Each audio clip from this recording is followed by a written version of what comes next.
Yeah, we're live. All right. Cool. Hello, world of the internet. It's my first time on the internet. No. Welcome everyone. So we are going to hop right into this game here because I want to see it played. So I'm just being selfish. So we're going to give this right over to Kat, as you can see, as MC Asmodia. We will give it right over to her so that we can get on with this. It's all you. Good evening, my children of the night. This is MC Asmodia guiding you through our first game of Monsterhearts, where everybody's a teenage monster in trouble, who are finding out new things about themselves, both as people and as monsters. And really, what's the difference between the two? This game was created by Avery Adler, who has made many other fine games. I'd highly advise checking out their work. This is actually my second game by them that I've run, the first one being Dream Askew, which is a post-apocalyptic queer story. It's a ton of fun. Highly recommended. Tonight we have 4 players, and I'm going to introduce them, but unlike usual on Time to Tabletop, we're not introducing their characters yet because we don't know who their characters are. We're going to find that out tonight in the creation process. So first, after a long absence, but we're very happy to have them back, it's Kelsa. Hello, I'm Kelsa, and I play role-playing games on the internet. It's been a hot minute since I've been a guest on Time to Tabletop, but I miss you all, so I'm excited to be here. Yay! And we've got Christina. Hello. If you know anything about us, you know that we tend to make this a disaster. We're going to try to keep it like out of X-rated territory. Hey, remember everybody. I will be behaving myself this evening. Okay, we have Nick. Yep. Hello again. And not being the MC or the DM, it's Michael. We all love very much. Oh, thank you. Very, very good to be in the player position right now. So, really quickly with Monsterhearts, there's 4 guiding rules. Number 1, you want to make each character's life not boring. So that's to say, put them in danger. You know, like you could just like be a straight A student and do your homework and never get in trouble. But that's kind of against the point of this. Like, get in trouble, do the the thing, as they say in The Legend of Korra. You want to keep the story feral, so don't overthink, don't overplan. It's sort of what that's all about. Don't try to dictate what all the other players do, which is, I think, my worst habit as a player of role-playing games is I will get into a position where I'm like, I'm the leader and I'll tell you all what to do now. Don't do that. Don't be like how Kat normally plays. Do what the rules demand. So no matter what the dice are, you know, let them fall. If you fail. Like, so much of this game is about failure. That's one of the ways you get XP. So embrace it. And say what honesty demands. So do what's like true to the situation. And that's kind of it. Basically think about it as all, this is a conversation. Your character might have secrets, and that's fine, but don't keep it as a secret from the MC or your fellow players. Trust your fellow players to understand that, yes, your character has secrets, and they're not going to act on them unless your character actually reveals them, but it's more interesting for us to also know about them. This is all conversation between each other, so keep everybody in the loop. And that's sort of the 4 guiding principles of this game. There are several safety tools that are implied, used in this because we are playing hormonal teenage monsters. You might say or express something that makes somebody uncomfortable. If so, please X card. You know, obviously holding up a card on this medium doesn't really work out that well, but you can just do one of these. You know, and monitor each other, because occasionally I'm going to have my eyes off the screen, but if we get one of these going on, we know, like, hey, back off. Like, this is going too far. All right? Because there might be situations where it's cool to push yourself. And in fact, like, that's part of the point, like to push and to explore. But sometimes you're going to go into an area where somebody's uncomfortable. And I guess kind of in the spirit of this, are there any topics that for any of you are kind of too much, like in regards to violence, or even like say like I just don't like spiders, please don't throw spiders in here. If not, like we'll just move on. Okay, great. So we're going to go through our options of where we're playing, and then we're going to figure out who your characters are. Yay! So let's look at what the options are for all of this. So there are basically these pre-generated scenarios called small towns. Our first scenario is a town called All's Well, where buildings and sections of streets are slowly falling into a horrible sinkhole. Why is this happening? Who knows? You know, what kind of dangers are coming up because of this? It takes place in British Columbia, like in the northern part, so like basically up in Alaska, or very nearly. Then we have Forbearance, which is a dot-com boom town haunted by digital monsters, a scenario I'm sure familiar to anybody in or adjacent to the Bay Area. Horror San Francisco. Let's see. We've got Los Ranchos, a southwestern desert divided by race and class. So, you know, there's a lot of bad. The monsters in that game are not so much monsters as, you know, alt-right. You're not playing the alt-right people, but they are there. So that's the scariest thing of that scenario. There's Purgatory High, where you're dead. There's and you know, it's high school in the afterlife. There's Sindale, which is a mining town where the dead refuse to rest. So, you know, it's like one of those towns in Arizona that kind of used to be a boom town, but isn't so much anymore. But there's still a lot of people around. There's Springfield, which is Ohio. Your monsters in Ohio. So, if you want to play like Midwestern, oh my gosh, I want to get out of here, monsters in Ohio. There's Springfield. And then there's the Summer Folk, which takes place on the Jersey Shore, in one of those infinite time loops that they keep talking about on the internets. So, out of those scenarios, does anybody have one that's like exceptionally exciting to them? Both the first one and the last one really spoke to me, All's Well and Time Loops. Yeah. I already forgot what it was called, even though you said it's called the Summer Folk. Summer Folk, yes. Yeah, those are the two that speak to me personally, but they're all good. So I'm flexible, is what I'm saying. I do want to note that the Summer Folk does have a hollow in it, Michael. Hey, Yes. Jersey Shore Hollow, I like it. I could do the time loop. You want? Could be interesting. I do like Sindale as well. I liked Sindel or Purgatory High. I think Sindale was my number 3, so that is a good one too. Sindale is cool. Yeah. I also like Sindale. Is there a hollow in that one? There I- isn't a hollow in that one, but No. I'm willing to let you swap out the mortal for the hollow. That could be interesting. Yeah. Because the mortal in that one is described as a naively hopeful transfer student who has no idea what this town has been through. That's true. So we could easily swap out the mortal for the hollow, I think, if people are cool with that.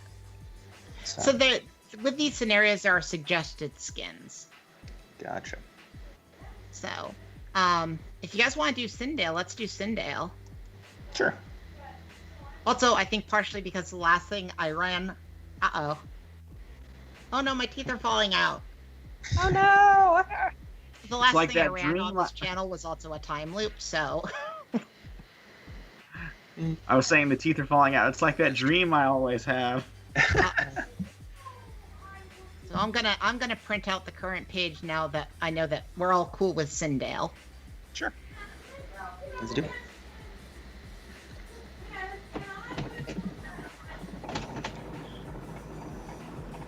I gotta say, adjusting fake fangs with fake nails is not the easiest thing in the world to do. In case anybody's ever wanting to do what I'm doing. I aspire to be like you, Kat. At any rate, okay, so Sindale. I'm gonna read the background, and then I'm gonna have each of you read the skin. Since we're replacing the mortal with the hollow, and Christina, I believe that you very much want to play the queen. I did have my eyes set a bit on the queen. Okay. So I'm going to have, basically every playbook has like a little italicized bit of text that you'll see. So I'm going to have you guys read that off after I read off the background section about Sindale, which is actually written by Avery Alder. So there you go. And I think I said Avery Adler at the beginning of this. It's Avery Alder, everybody. So if I said the name wrong, I'm sorry. Sindale, population 10,000, Western Shoshone Territory. Yep. Okay, Sindale, Nevada was a bustling mining town for generations, nestled in the base of the Ruby Mountains just west of Secret Peak. It's a few hours' drive to any major city, which is to say, probably Reno. When there was work, it was steady. Lots of men rolled into town alone, penniless but strong and willing. Many of them built homes there during the hopeful post-war economy. Now, all 3 dig sites are inactive. The elders tell strange stories about the Southeast Tunnel, though it's hard to give their words much credence. What is known for sure, though, is that in the late 60s, a great tragedy fell upon the town of Sindale. It's not clear exactly how many people died when the tunnel collapsed, because most of the people who were alive back then refused to talk about it. Definitely more than a few, probably more than a dozen. At this point, 2 generations have lived through widespread unemployment and a sense of despondency. A lot of the old miners have turned bitter and mean. Oh, good, I get to play bitter, mean old miners. There has been no sense of justice. There have always been stories, but lately it seems there are more of them. Baneful whistling coming from deep inside the tunnels, gurgling from the tailing pond. Dead miners shambling through the night fog, talking without sound, pointing towards nothing at all. Apparitions, faucets running red with blood. Or maybe it's just rust. It's probably just rust. Still, there's something rotten in Sindale. Are you willing to dig deeper? So, the skins to include in this one are the Queen, the Ghost, the Infernal, the Vampire, and the Mortal. I am allowing a swap out for the Mortal to the Hollow, because Michael already kind of had his character that he wanted to do, and I think that the premise of the Mortal to the Hollow is okay.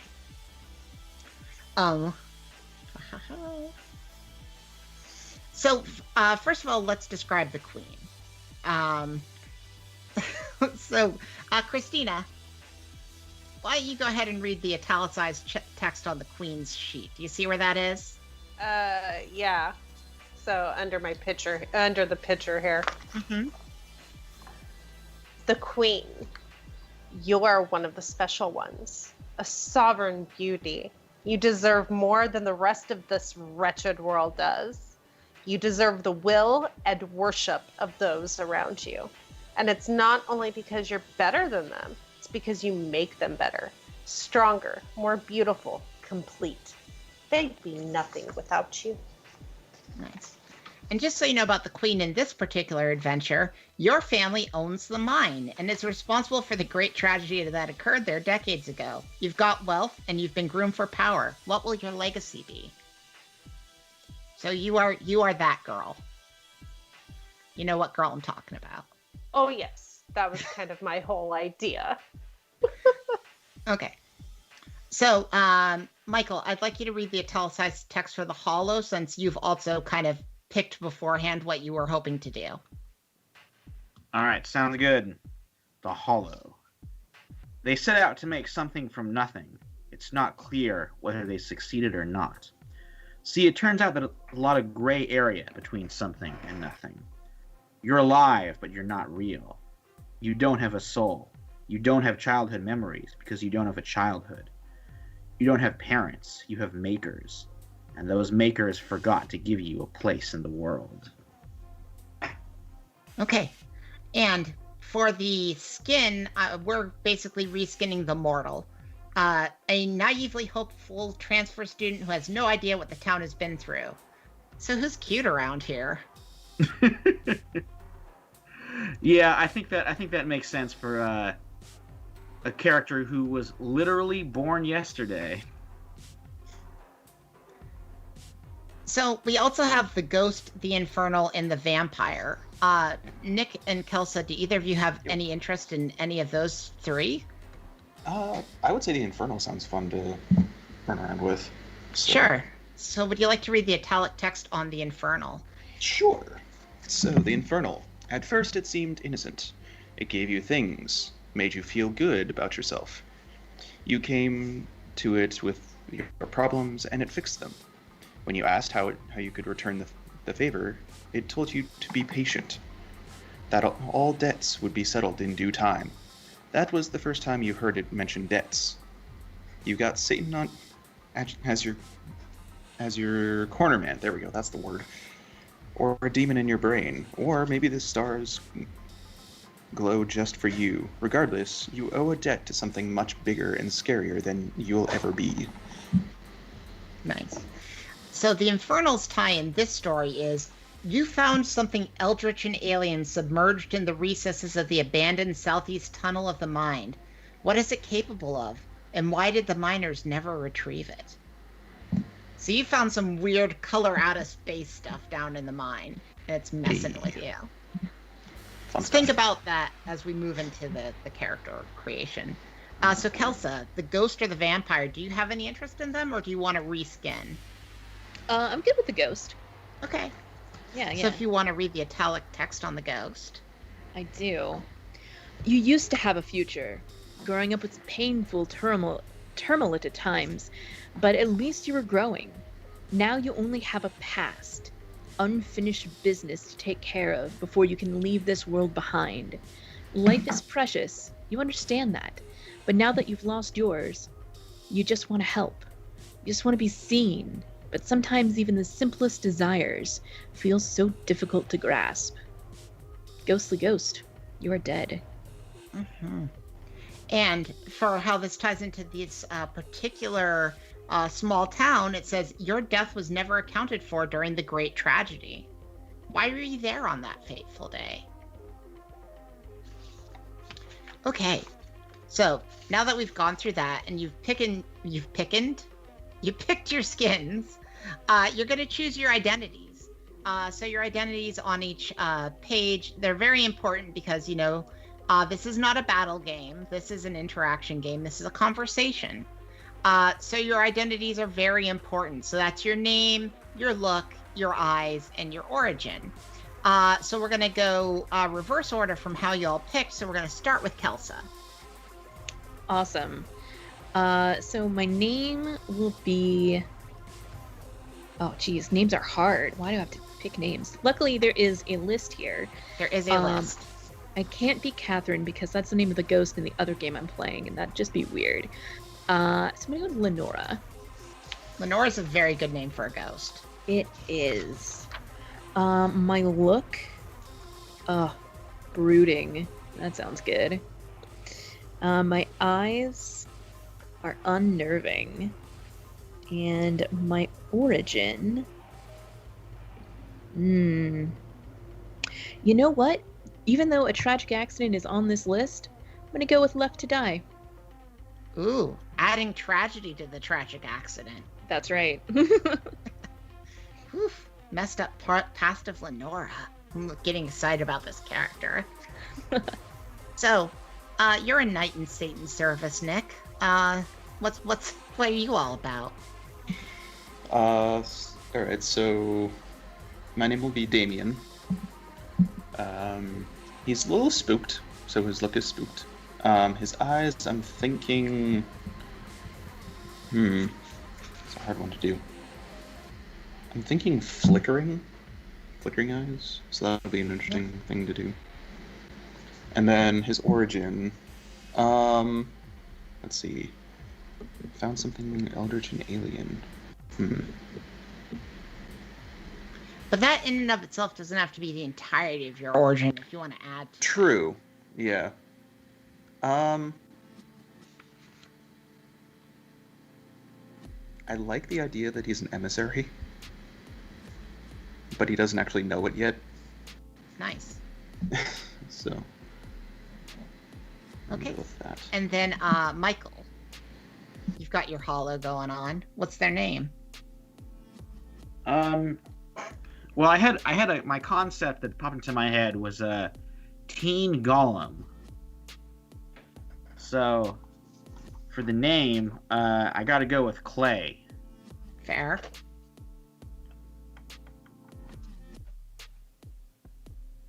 For the look, probably Ernest, because I'm the naive newcomer.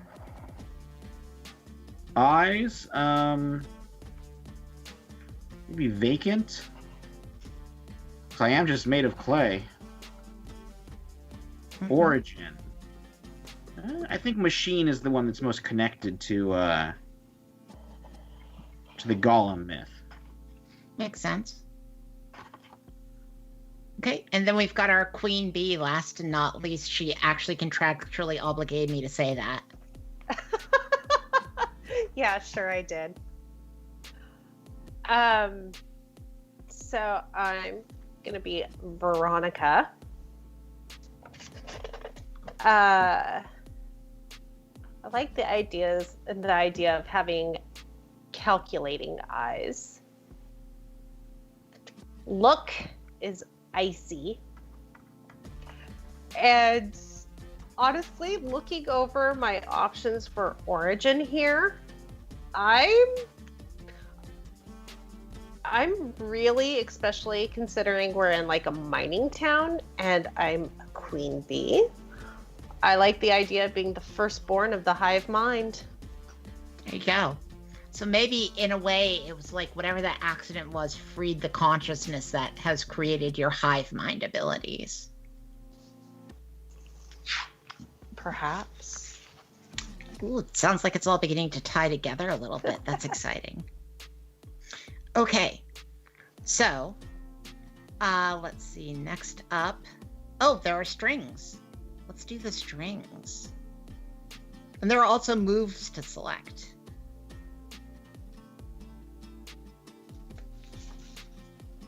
So everybody's got strings, everybody's got moves.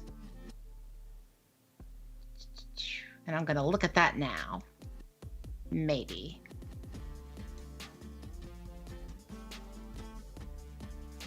Oh, I see. The strings all I'm supposed to explain to you how moves and strings work.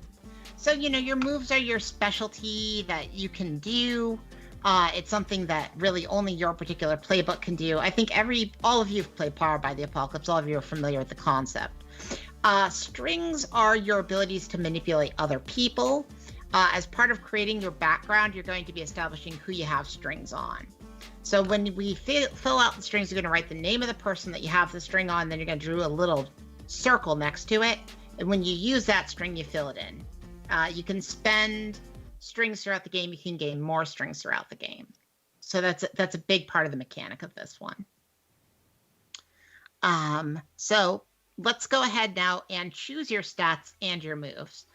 You'll see that every page has 2 stat blocks. You just pick one or the other, cross out the one you're not using. It's real simple. You don't even need to share that with me. And then you get to pick a certain number of moves. So if anybody has any moves that they're particularly interested in their playbook and they want to explain them, let me know. You know what? I'm going to start in a weird place. I'm going to start with Michael. Let's do Michael first on this. So what moves are you thinking about for your character? Okay, I picked 2 that I think will work in a cool sequence. Okay. So with a blank canvas, when you take an action that embodies one of your conditions, allowing that condition to alter your sense of self, cross it off and add +1 to your roll. So that gets rid of the conditions. Then, when you try harder next time, when you screw up, give yourself an appropriate condition and take +1 forward. So it will inspire me to get conditions all the time and then act like them so they go away. Fair enough. Before I do this, I do want to know, what are conditions? Sure. So conditions in this game are basically like somebody you know, like in high school when you get a reputation, and whether that's like weirdo, spaz, jock, you know, nerd. I'm listing a lot of things that got applied to me other than jock. Theater kid, you know. That's a condition. That, like, if somebody's like, oh, they always overreact to things, right? That's a condition. That doesn't mean that that's something that you really believe about yourself. It means it's something everybody else believes about you. So you know how it can be like you'll get in a social situation and say somebody's like, Michael's always overreacting to everything. Then that's already in the water before you even show up. You know, so no matter what you do, people are already treating you that way. So that's basically what a condition is. Oh, that's very, very teenager. Yeah, I mean, the whole game is it's teenage monsters in trouble. So does the MC like give us those conditions, or? Conditions are both from the MC, but also part of various moves. And let's go over the moves really quickly. So the first move is turn someone on, in which you roll with hot, and if you succeed, you gain strings on people. There are usually other things that add to it. In the case of turning someone on, it's I give myself to you, I promise you something I think you want, or I get embarrassed and act awkwardly. So the one that does the move picks who they're trying to turn on. The one that has it done to them is the one that gets to pick the conditions. So, and with a lower success, you get to pick one or the other. So say somebody tries to do that move and they get a 7 or a 9 or an 8. Then that means it's either they give you it, either there's a string or a reaction's chosen. And it's not both. They're shutting someone down, obviously kind of the opposite of hot. And that can be imposed on somebody that's trying to use hot on you. And you're like, no, that's simply not happening. Like, so if you think that your character's ace, if you think that your character's like 100%, somewhere on the Kinsey scale, and you just are like, that's no, like turning someone on is not happening. You have to switch to shut someone down. And there's other reasons to shut someone down too. Someone's asking you to do something you don't want to do. But at any rate, with a shut someone down, somebody loses a string. And if they have no strings on you, you gain one on them. They gain a condition. So that's one way to get a condition, or you take up one forward. Keeping your cool, pretty standard in these apocalypse world games. Keeping your cool is pretty much always keeping your cool. Lash out physically is the only violence move in this game. You know, this is designed to be a game where there's no violence, no violence, no violence. Oh my god, so much violence. No violence, no violence, no violence. So this isn't a D&D kind of scenario where there's like long drawn out fights with an army of goblins or something. This is, you know, like schoolyard brawls, but maybe one person turns into a werewolf or sucks someone's life force out, you know? There's running away. Running away is you're running away. There's gazing into the abyss. Gazing into the abyss might be very literal with Nick's character, but it can also be something like doing a web search and gradually finding out all the horrible things about somebody, you know?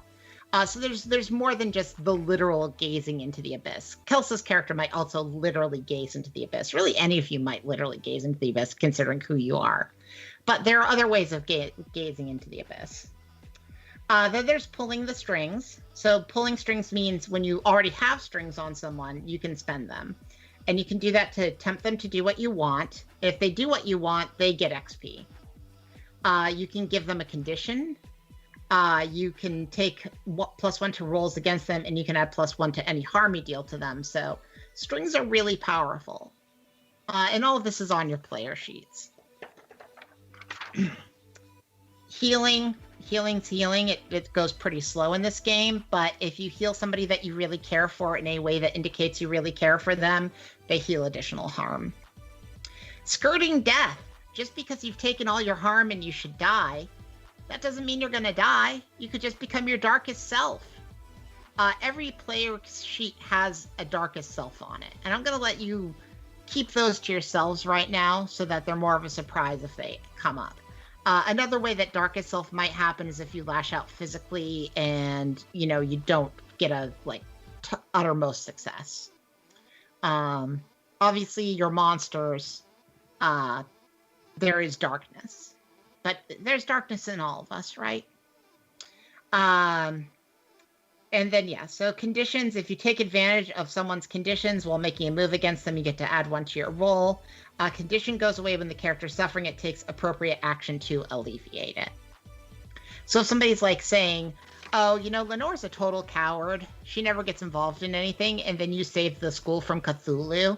They're not going to believe that condition anymore.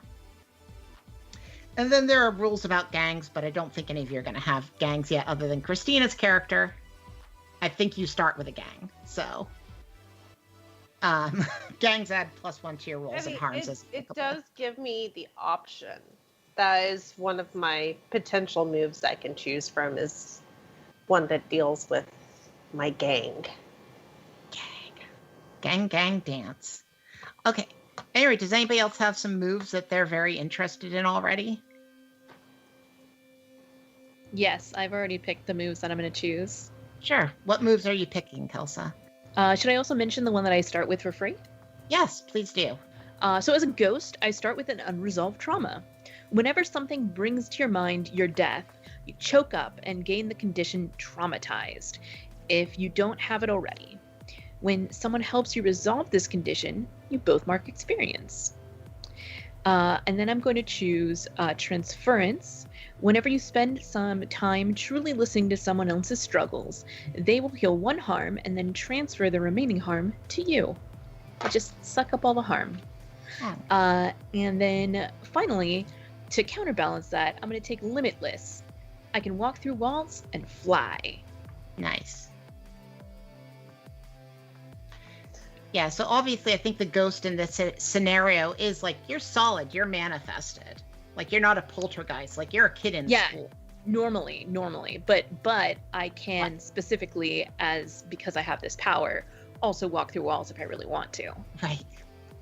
So there's some reason you've decided after all this time after you've died to go back to school and start showing up again, whatever that might be. I have some ideas. Nice.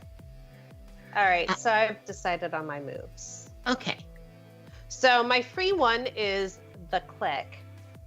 You're at the head of the toughest, coolest, most powerful clique around. They count as a gang. Choose one of the following strengths. And I chose that they are cultists with dark oaths and willingness to die.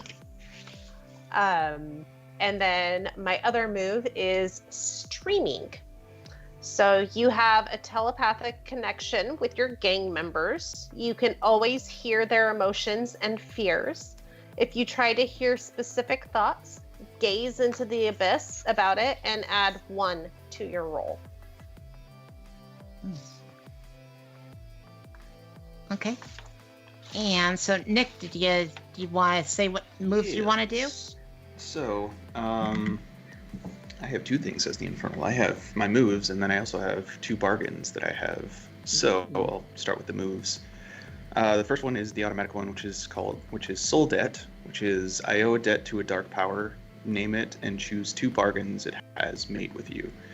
The dark power can gain strings. If ever it has 5 strings on you, trigger your darkest self. So,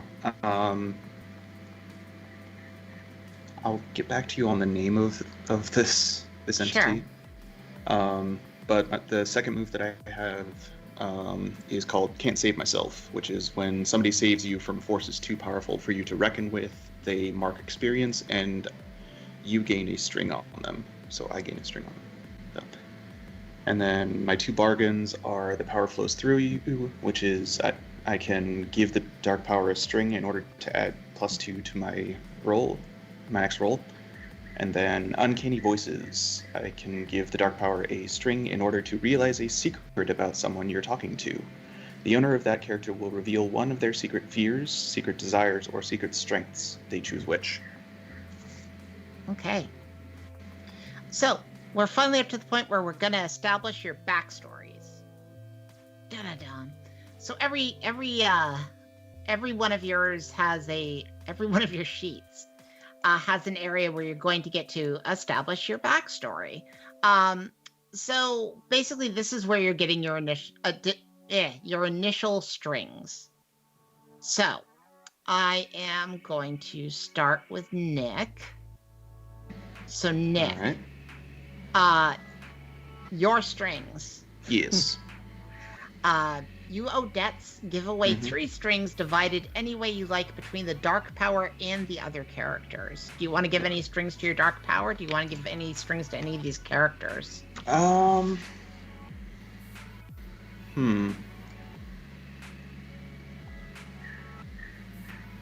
at least give one to the dark power.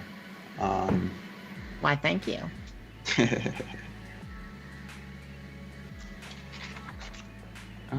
And then I think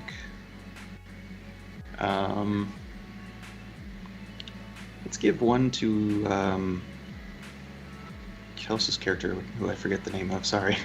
Sure, Lenora. So Lenora. Lenora is the one that's going to mark this down in their string section. So you are going to note that you have a string on Damien. So write Damien, then just draw a circle next to it. Don't fill in the circle till you spend the string. Okay, perfect. Damien. And you have one more string to I do give have one away. more string. You could always give another one to your dark power.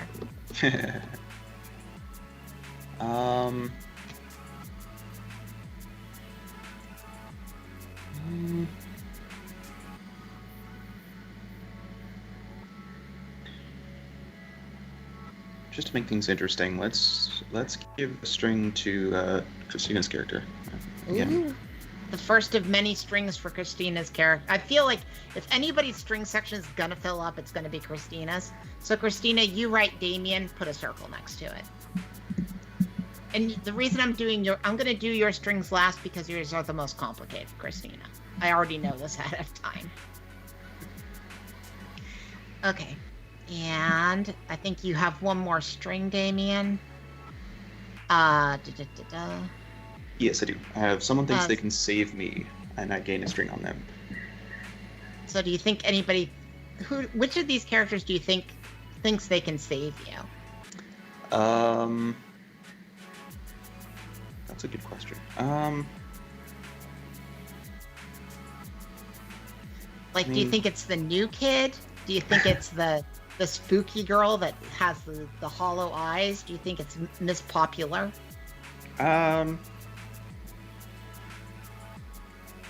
I mean, Sorry, the brooding eyes. The new kid has hollow eyes. I have unnerving eyes. Thank you very much. Oh, you have unnerving eyes. okay. I want to save you, Damien. I could see it. I could either see that or Lenora, like so. But if you really want to do it, Michael, then I will take a string. So which is So you write it on your sheet, Nick. So you write Clay and then put a circle. So that should be the only string that's showing up on your sheet. Kelsa's sheet should have your name and a circle, and Christina's sheet should have your name and a circle. All right. And then we've done it right. Let us go ahead and do Kelsa's backstory next. Awesome. Someone knows that you are dead and how you died. They gain 2 strings on you. It's Damien. Ooh. Damien, you know that I'm dead and you know how I died. And I think... So what was that? So I gain 2 strings? Right. Yes. So you'll write Lenora on your sheet and then put 2 circles next to it. Okay. I think that you found me in the mine. Maybe at the same time that you found your dark power, maybe at a different time. But I think that's how you found... I think you found me there, and yet somehow you know that I'm dead. So... That'd be pretty cool if you found her dead, desiccated body and then somebody very similar to that body showed up the next day at school. Yep. Pretty much Like, wait, what? exactly that. Pretty much exactly that. And then you've been inside someone's bedroom while they were sleeping. Take a string on them. That's some Ah. Twilight crap right there. Yeah, I think it was Veronica. Like, Okay. don't Yeah. don't worry about it. So write Veronica on your sheet, put a circle next to it. See, and this is like an interesting thing about this. Like, we've already put together a bunch of the story just by creating the characters and having the setting. We know that this mining accident happened. We know where Nick's found his things. We know that Nick found, not Nick, Damien found his thing. We know that down there is where he found Lenora's body. And we know that, Lenora's creeping on Veronica while she sleeps. Like you do. I don't know, maybe that used to be her room. Okay, and next up we'll do Clay's strings. All right, my first one. You've been taking your social cues from someone, and doing so has taught you a lot about them. Gain 2 strings on them. I think it's either Veronica or Damien, who's like the social nexus of the school that I'd be drawn to. I mean, the social nexus of the school is probably Veronica. Is Veronica. Yeah. Okay. Yeah. All right. Well, that makes sense then. So I'll put or Veronica puts me in. Is that true? No, you have 2 strings on her, so you'll write Veronica on your sheet, Clay, and then put 2 dots next to her. Okay. I feel like the next one kind of just applies to one character. Someone's seen through your invented past and realized it's all lies. They gain 2 strings on you. I mean, I guess that could be any of them, but Well, I was thinking Lenora makes the most sense because yeah, that's what I was thinking too. Yeah, as the dead recognize the not alive. Yeah. So Lenora, So- do you currently have a string on Clay? I do not. Okay, so write Clay and put 2 circles. 2 circles. You got it. All right, nice. If it wasn't Alright. Lenora, I could definitely see Damien also knowing because he has the uncanny voices. True. But it works. Yes. Okay, and then finally we have Miss Popular. Because we have to make up NPCs for yours. Yeah. Name 3 side characters who are members of your gang. Gain a string on each of them. Just because it's funny and it goes with some of my NPCs when I DM D&D, I'm going to go with the troll names that I normally do. Fred, George, and... Oh, I don't even remember what the other one was. We'll make up Cordelia. So Fred, George, and Cordelia. Nice. So you got kind of more of a Riverdale thing going with your group. Like it's mixed guys and girls. I was gonna try and go with all more Fred could be a girl. Fred could be a girl. George Uh, could be a girl. See, I'm picturing Fred and George as both like the linebackers from the football team. Fair. They're like bodyguards. Fair enough. All right. And then you find someone threatening, give them a string on you and take a string on them. Honestly, I'm going to say that one's going to be Damien. That is incredibly logical. So, Damien, do you currently have a string on Veronica? I do not. Veronica, do you currently have a string on Damien? I had 1. Okay, now you have 2 strings on Damien, and Damien, you have 1 string on Veronica. Sounds good. How do you think your characters do feel about each other? Because I'm beginning to get kind of a rivalry idea between the 2 of you. Like, are you are you like some sort of cool kid, Damien, or are you just like this like quiet outsider kind of guy? I did take the whatever. I do have 1 in hot, so I would say that I have like some popularity. I think before I found whatever it is that I found, like I was on the more popular side, and like I'm thinking maybe like as a dare, I went down into the mines, and that's where I found it. Nice. So Like maybe you're like really good in one sport that's not like the super cool sport, but you're still like an athlete. yeah, yeah. See, I my see. thought was that, since my family is the one who owns the mine and basically caused whatever happened, and Damien went down, I feel threatened that he's going to expose something that could destroy me. Nice. That makes Okay. sense. Okay, I can see that. So the last thing that we're doing is a seating chart, which I've made. Ooh, this is your homeroom seating chart. With your teacher, Ms. Devlin.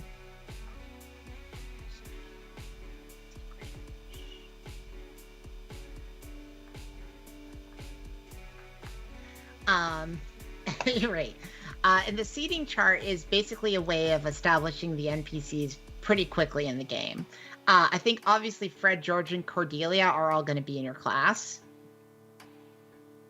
I would imagine that anytime like Veronica's ever been separated from them, she finds some way to always get them back in. I can see. And so when we're doing the seating chart, it actually is by order of popularity that we decide on this. So I feel like the question of which of you is the most popular is pretty obvious. Right? So, since you are the most popular, Veronica, where do you like to sit in the class? Do you like to sit up front, middle-ish? Do you like to be in the back? How many rows were there? There were 4 rows. Put me in the third row back. The third row back. Yeah, and like as close to like the middle. That way I can have like my gang surrounding me. Okay. So you're going to be middle-ish, third row back. That's where Veronica's going to be sitting.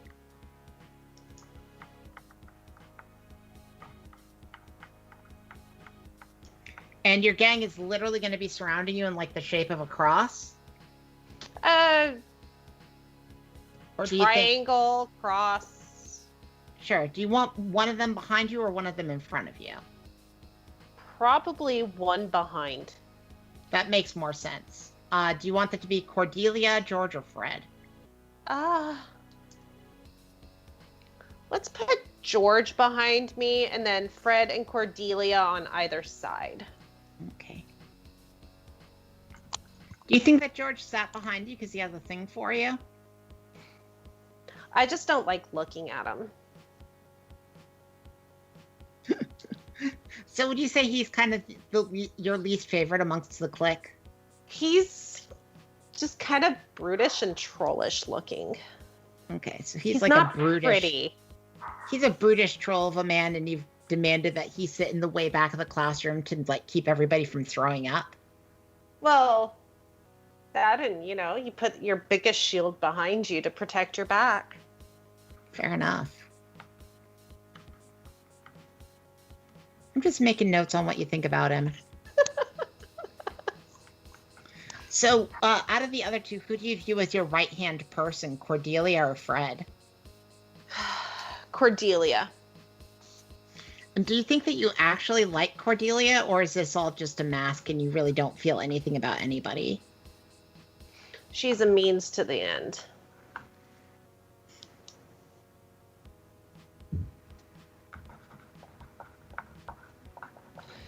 But she's intelligent and conniving.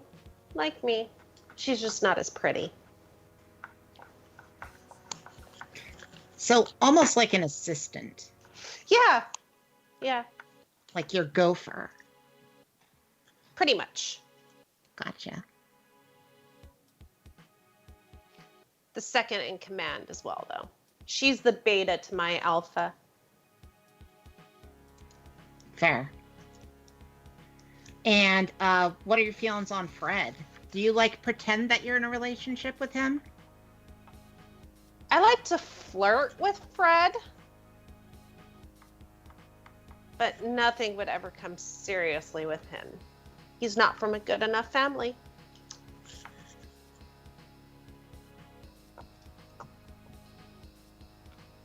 I Is am there anybody really in the taking class this mean girl all the way up.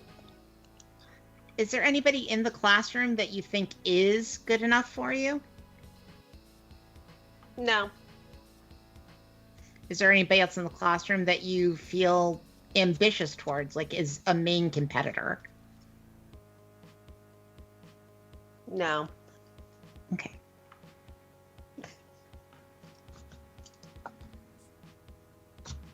Cool. And final question. Is there anybody that desperately wants to get in your clique that you're just not letting in, but they're like always trying to sit near you guys? Anyone who's not in it already. Is there anyone in particular? Would you like to name them?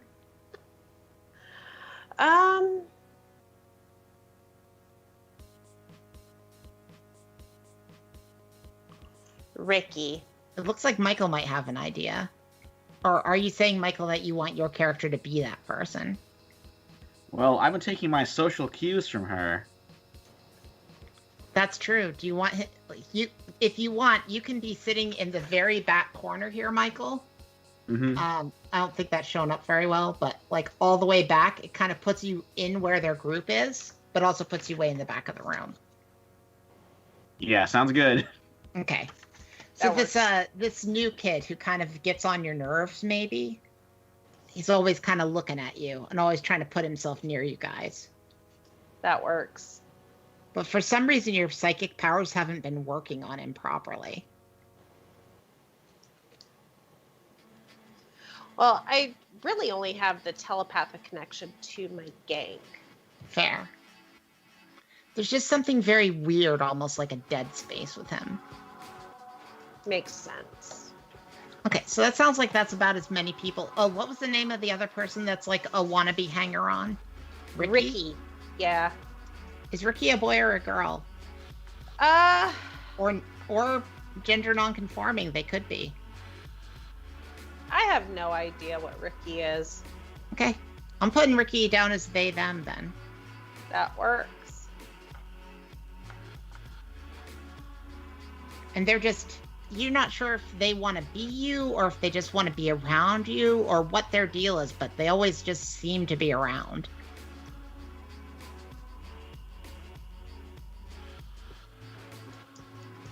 I have a picture in my mind of that. Okay. So I think that we have established that next highest in terms of popularity is, in fact, Damien. So Damien, the back row is getting pretty full. Okay. There's one seat in the very back, and there's one seat in the third row.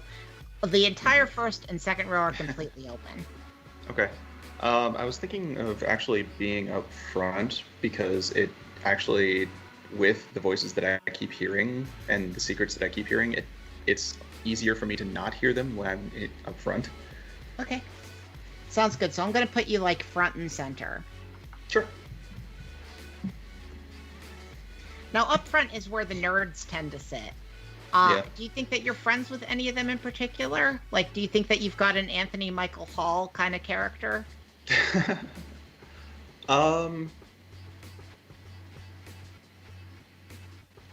Let's say that there's one of those like semi-nerdy, semi-sporty kind of guys who is in the same, let's say, just for the fun of it, because I did soccer, let's say I'm in the soccer team. Okay. What do you think this other soccer person is named? Obviously, it's going to be a male character. Yes, yeah. Sadly, no co-ed. Let's go with Shane. Shane? Yeah. And do you want Shane to be sitting behind you? That seems to be kind of like where a teammate would be likely to be sitting. Sure. Or do you want him like up next to you? Let's see. There's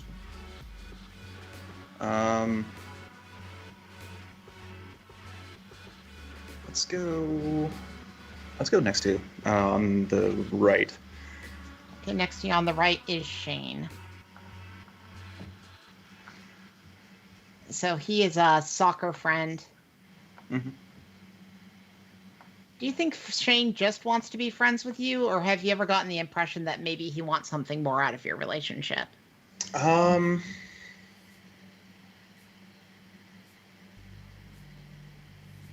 Like a secret confession at a Oh, yeah. kegger, or Right. and Yeah. then afterwards, like, just kidding. That's what?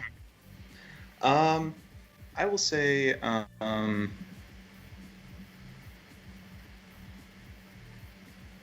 as far as I know, there hasn't been anything like that. So we've just been pretty much just buds, Okay, so you're just good buds, nothing beyond that. as far as I know. I'll leave that up to you.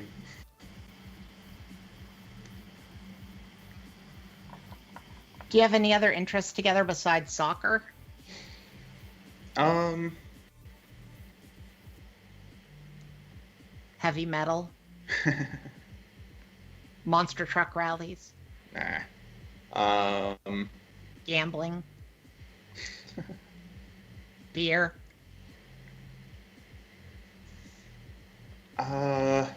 Decision making is so much fun.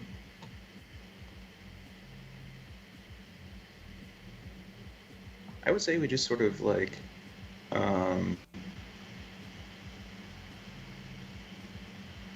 actually we skate. Why not? Just for the fun of it. Yeah, you're skater boys.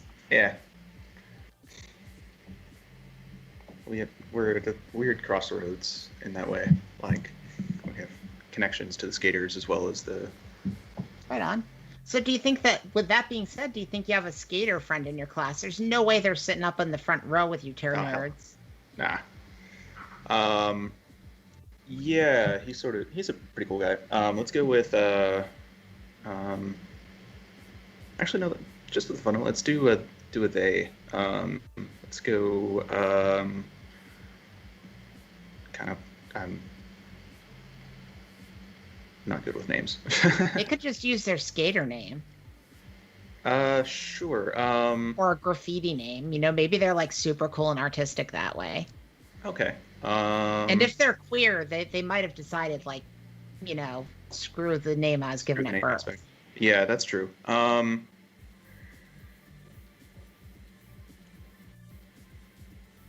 How about I know them as just for the fun of it, Slash. Slash. Okay. And I'm gonna put Slash behind you. Are you okay with Okay. that? Yeah, that's cool. It's like if they want to be there, that's cool with them. So Yeah. So Slash, also they them. Nice. Also into skating.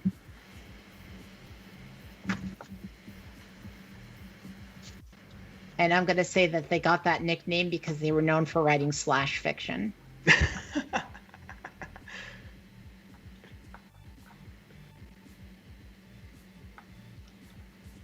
Lately, they've been really into doing slash fiction between Steven Universe characters and She-Ra characters. Interesting. Yeah, me too, Christina.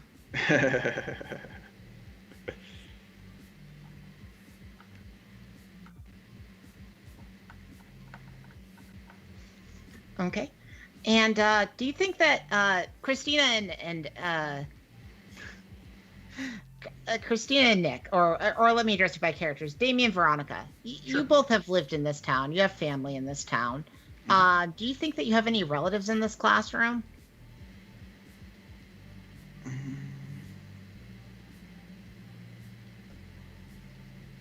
No, not Not for in this Veronica. one, no. Okay. Same question to Kelsa. I mean, do you think that you have any, like, I mean, they'd be distant relatives, but Yeah, you know what? I think I do. I think I have like a second cousin or something like that, who probably doesn't even know that they're related to me. yeah. And I think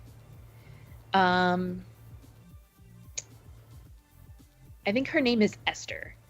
Esther. Where do you think Esther would be sitting in all this? Is Esther like a good girl kind of nerd, or would Esther be like, you know, kind of further to the back of the class?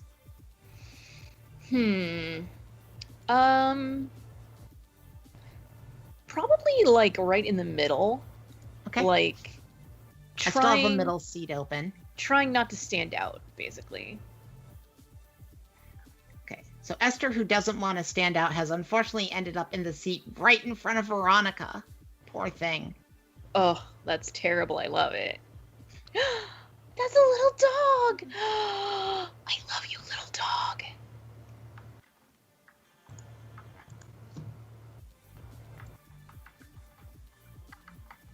So, Veronica, this pathetic mousy nothing, has decided to sit in front of you in the class. Ugh. Oh, I heard. But, you know, she makes great target practice. Yeah, and by the way, that's totally high school flashbacks for me, because I was definitely one of those kids that, like, tried so hard to not stand out, and then I would get my hair filled with spitballs as the day went along. See, I was the one who would actually sit in the back, and actually one of my closest friends, he and I started out as kind of enemies because he sat in front of me in drafting and I thought he was cute, so I kept poking him with my triangle until I pissed him off enough that he broke it. Fair. Okay, so the one character I don't know where they're sitting is Lenora. Lenora, there are seats available all over the class other than the middle. Wait, did you already get where Clay's sitting? Yeah, Clay, because he's like this desperate hanger-on of Veronica, is trying to be back Right. with where her group is. Um, And it's positioned in such a way that he has a really good view of Veronica. right. I think I sit as far away from Damien as possible, so it's probably the back corner. There is still a back corner available, so Yeah, let's go Cool. with that. And Lenora, to help with not being seen by Damien, you have sat behind a very large person who's a bit of a human shield. What do you think this person's all about, and why do you think they're so big?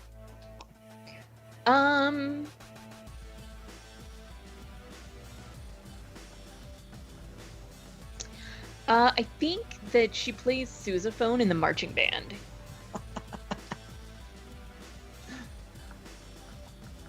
Nice, I like it. Big band girl. Yep. No, I have no idea how to spell sousaphone after all these years.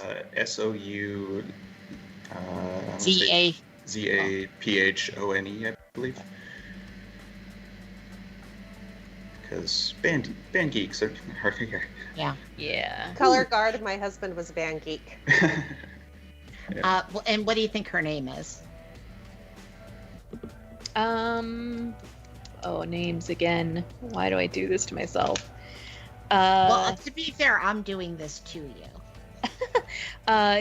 Kara with a K. Kara with a K. Plays sousaphone in the marching band. Yeah. Do you think that she's into your dark spookiness?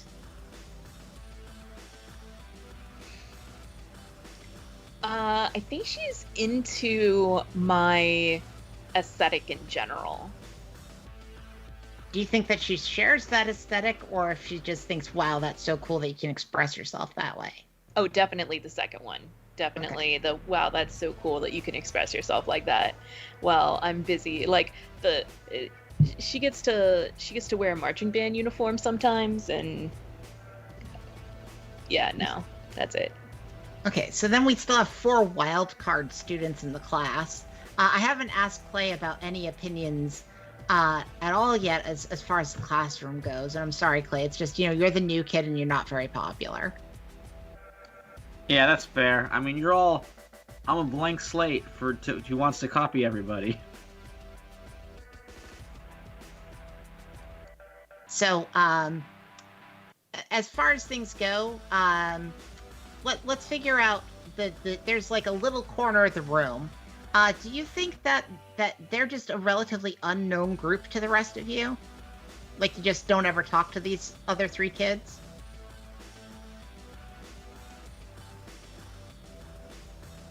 I think one of them at least needs to be like a loner type. Sure. So we've got like a loner type, who's also kind of ended up, you know what? He's going to try to be a little bit further from the rest of you, but he wouldn't want to be up in the front of the class either. I just don't think he'd want to sit next to Veronica. He'd probably want to be like as far from the front as possible. Right. Unfortunately, he's gotten kind of stuck in the second row. Poor guy. Unless any of you have any objections, I'm going to name him JD. That works. Okay. Sure. What do you think JD was doing last summer? Playing in the backyard. Like trying to figure out where the ducks went and Like staying home and doing nothing and being boring. This is my He Catcher was in just- the Rye reference. Secret Just- gamer. Yeah. So he's just he just is an avid video game player. Yeah. And you know what? I'm saying that despite them being a loner, they think Slash is pretty cool. They've played Fortnite together.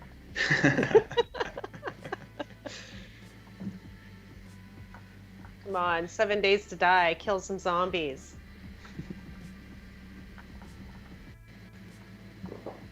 I mean, I'm sure that he plays that too. He's on Reddit message boards a lot. Okay, and then we still have those three other people. So I'm gonna kind of make them their own clique, and you guys just don't know them that well. We'll find out how that maybe ties into the villains.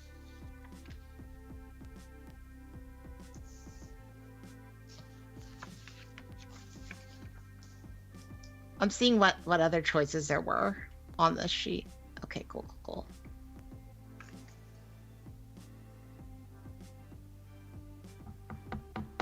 I'm gonna say one of them is the daughter of another rich family in town, but she's like not like you, or maybe she's very exactly. down to earth, and Yeah, basically she's the anti-popular. Like, she doesn't want to be popular. yes, she's got one really super close friend, and then she's also got a girlfriend, and I guess I have to make up details about her now. So, I mean, she's gonna be named Betty. Obviously.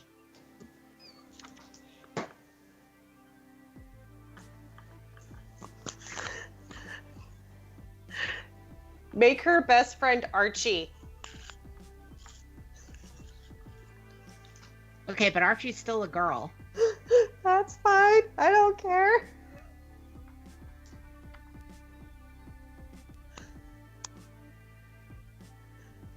Just makes it really funny.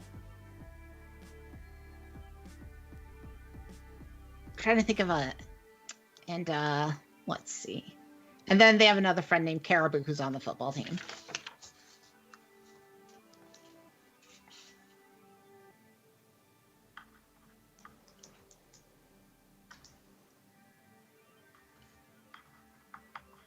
Just filling out this classroom.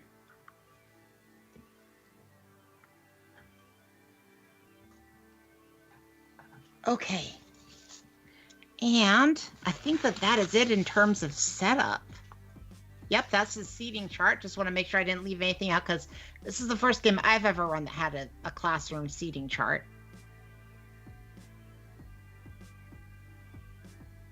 So.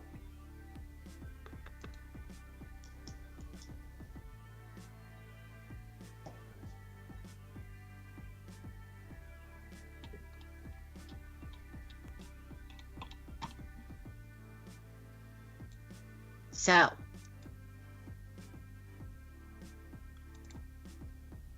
It's the best time of day at school, which is to say it just ended. The bell rings and you're free to go home for the day. Yes. Or to go to your awesome extracurriculars, maybe go to the skate park. Maybe watch Slash graffiti a wall with their awesome street art. Maybe try to hide all of your horrible secrets from other people. Maybe time to float back to the cemetery where you should be buried, but you are not. It's entirely up to you where you're going when finally the bell rings and you're let out of this horrible hellhole of a school that they still are digging asbestos out of after all of these years. Clay, you're trying your best to follow Veronica around. So let's find out what Clay and Veronica are doing first. What's Veronica doing and how's Clay trying to fit in? I'm thinking that I would take my gang and anyone that is good enough for us to the pit. Ooh, what's the pit? Is one of the scene locations. I know. It's a seedy party spot nestled in the bluffs. Cool. Clay, you see that Veronica's heading off somewhere. It's probably somewhere totally awesome. Do you want to approach her, or do you just want to follow her from a distance like a pathetic dog? No judgment. Sorry, that's a pathetic dog comment. No, Clay. So here's my set of character concept. Is that Clay's parents lost their son around his age, so they used Kabbalah magic to create a golem. But the golem was just a mindless clay creation. So to bring it up to speed, they just showed him a bunch of like John Hughes teen movies and like Saved by the Bell reruns and like Boy Meets World. Just a lot of like teen media, which he sort of filtered through, but like kind of badly. He is made of clay after all. But anyway, that's how he tries to act. So if he sees popular person heading out, he's going to follow and then try and insinuate himself into that group. So, having seen all these John Hughes movies, is there a particular John Hughes character he's decided to model himself on? He bounces between them. I mean, as well as just other people he meets too in his life. He kind of imprints on them and then imitates them. So, Veronica, you see that guy, that new kid. He seems to want to be tagging along. Are you okay with that, or do you want to have one of your goons speak to him?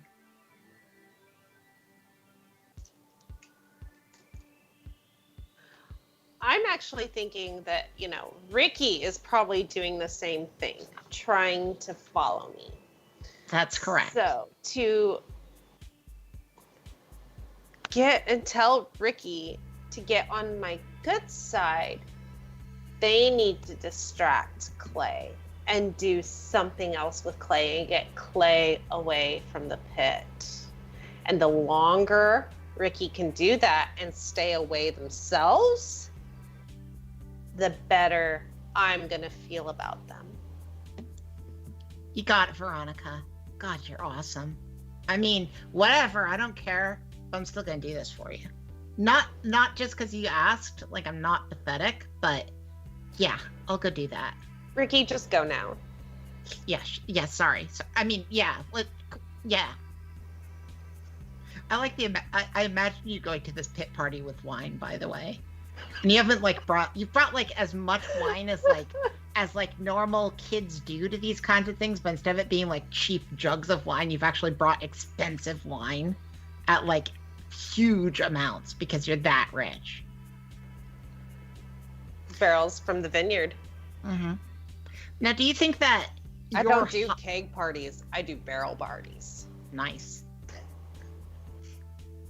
So do you think that part of why you've picked this seedy party spot is it's like where like your hive connection's kind of the strongest, or like do you feel being drawn to the spot, or is it just convenient? I'm seeing it as like it's definitely kind of convenient, but it's also like isolated. And when I was going through a horrible depressive episode as a popular girl, that when I was feeling horrible about myself, I ran over there and just wanted to be by myself and do whatever a moody teenager wants to do.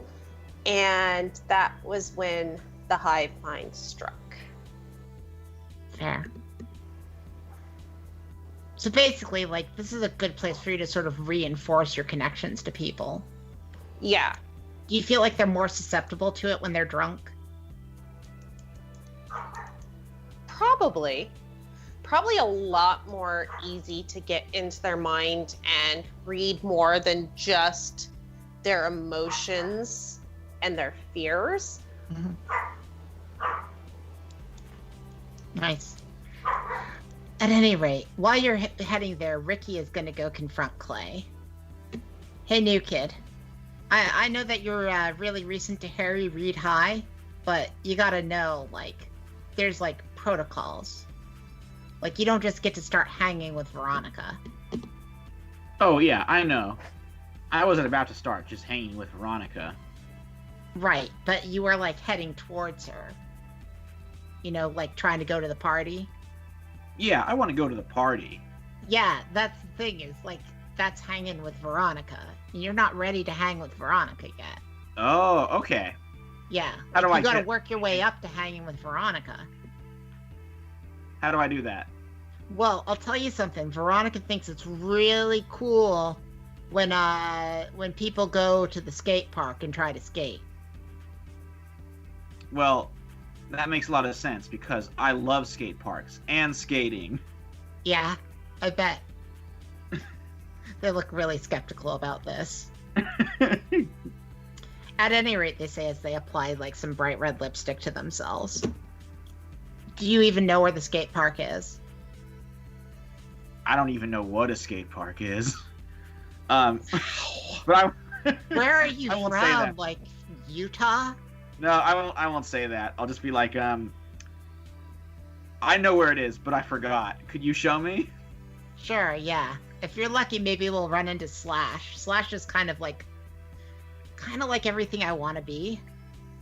Oh, You me know too. what I mean? They introduced me to the idea of they them pronouns. Slash is awesome. Just between me and you, I actually kind of prefer hanging with Slash than hanging with Veronica, but you know. Yeah, I probably do as well. Do you know Slash? No. Once I do, I assume I will. Let's go over to the skate park. It's probably more your speed anyway. Sounds like a plan. Okay.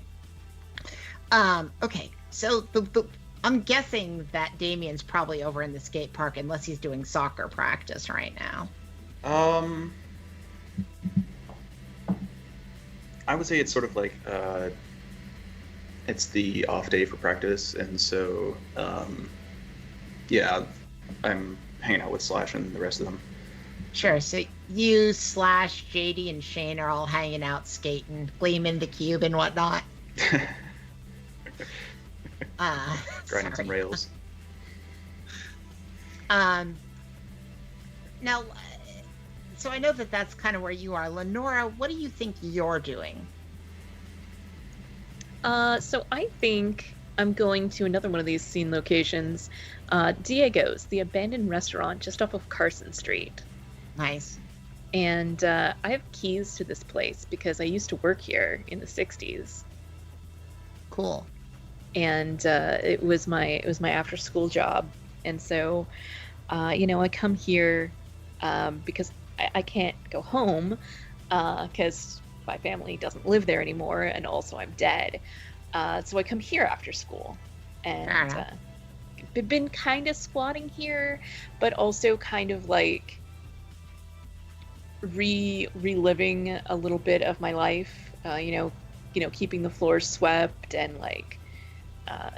I can't actually make anything in the kitchen because there's no electricity and, nothing in the refrigerator, but, I go through the motions. Nice. As you're going through the motions of putting everything back together the way you kind of remember it, you hear the sound of like tiny wheels going against cement outside. It's kind of a strange sound to you, as that like skating wasn't super popular yet when you died. Right. You look out the back and you see a bunch of it's a mixed group, but it's there's a lot of boys out there who are like all doing their best to look disaffected. One of them one of them's doing a bunch of crazy tricks on this weird little board that you've never seen before. It looks pretty cool, but you don't It does really look pretty cool. Yeah. Like it looks kind of like a skateboard, but like it's different than the ones you remember, which were these massive things that people like would cruise down the sidewalks on.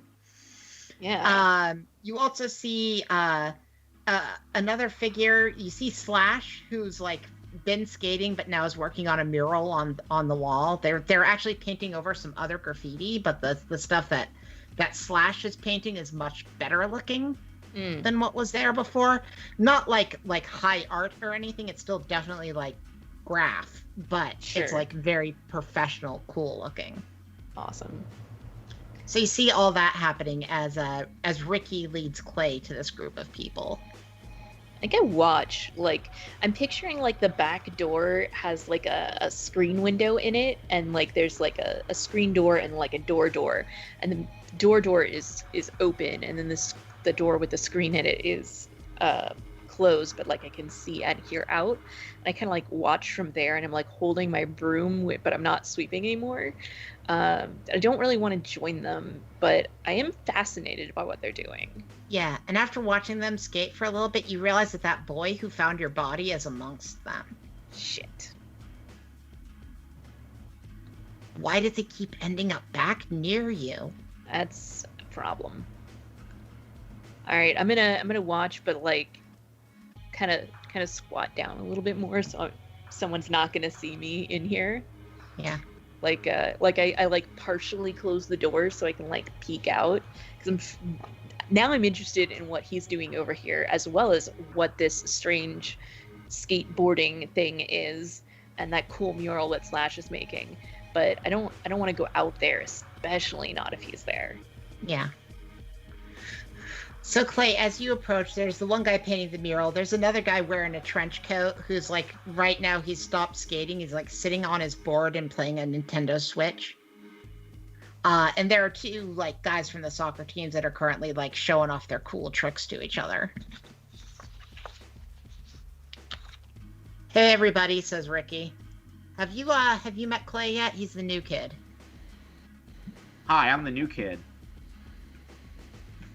I think he's from Utah. That's interesting. That's... No, I was born here. Really? Mm-hmm. Anyway, so this is skateboarding, huh? Yeah, have you ever tried it? You know, I haven't, but I do know that it's totally radical and awesome. Yeah. Why don't you show me what it is, and I'll, follow along. Sure. Why not? Show you kid the ropes. Yeah, I'll show a few things off. Yes, you show a few things off to him. You know, you're doing some pretty cool tricks. Yes. Looking pretty impressive. Make a keep your cool check. Sure. Which is with cold. Ooh, that's gonna be interesting. 7, just barely. Okay. So you know, like you're doing pretty well, but like as usual, Shane is better than you. Oh yeah. Like Shane is just on another level. And it's like, and you're cool with it, like he's your friend, but sometimes you get kind of jealous about it too. Like maybe if you had more power from like that new thing that you've discovered, maybe you'd be better at that than him. Yeah, maybe. And actually, when you start feeling that, the dark powers do whisper into your head and are like, you know, I could make you more talented than your friend. It wouldn't take any effort. I'm sure. Now's not the time. No, I suppose not. But you should also know you're being watched.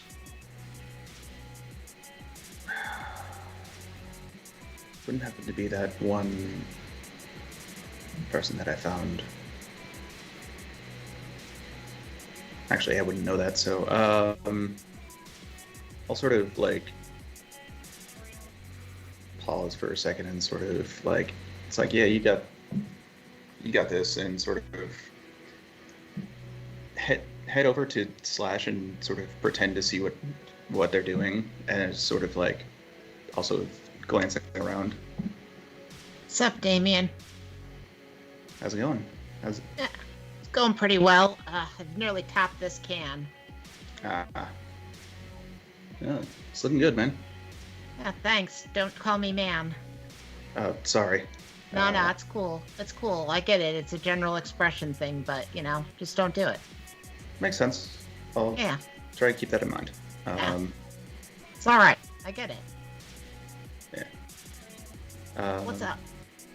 No, I'm just sort of hanging out, seeing how things are going with you.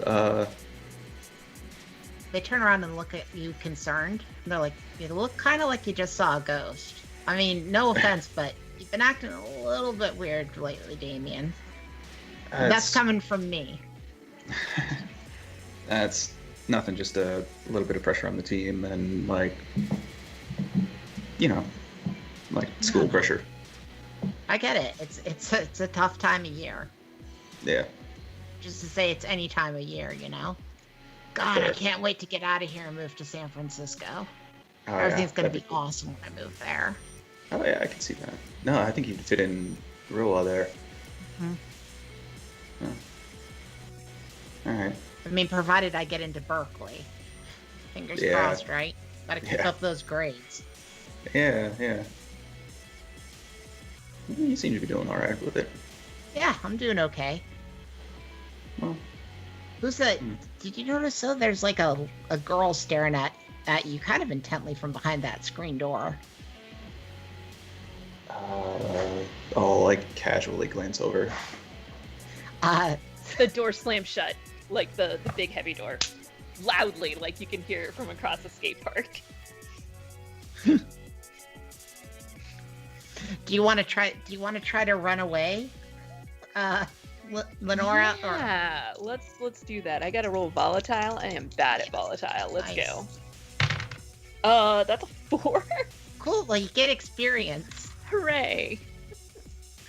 You're not used to having a physical body anymore, so you slam the door and you try to run away and you whack your head really hard. I forgot to turn myself incorporeal. We forget that. It's an extra step. You end up like right on the floor, and JD stands up from his video games like, "Whoa, did you guys hear that? Sounds like someone's hurt."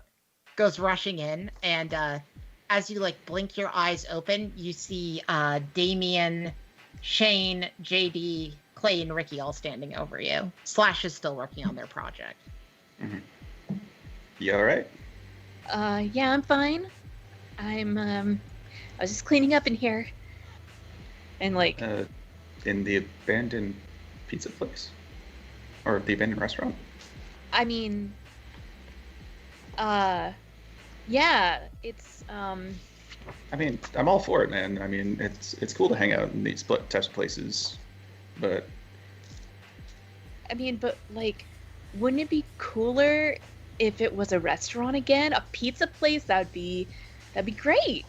Yeah, that's looks my like plan. Clay wants to say something. Yeah, as soon as she mentions, like, cleaning it up and then saying it would be cooler if it was a pizza place, Clay will start, like, cleaning it up. Like, start putting furniture upright and dusting off tables. See, Clay gets it. No, it's... Thank you. Ricky looks at Clay doing that and goes, does he? I don't know why, but I'm just loving Ricky. You know, Ricky, you don't have to, like, judge people all the time, man. Don't I? I mean, not everything Veronica says is law, man. I mean, Veronica isn't my ruler or anything. I just, like... Really? Because you certainly act like it. Ouch. Ow. Ow. Oh, no. Oh, I want to be popular. Oh, ow. Go ahead and do a shut someone down. Oh, boy. With my -1 in cold. Uh-oh. Yeah, that's a 3. Okay. Well, you gain experience. Woo!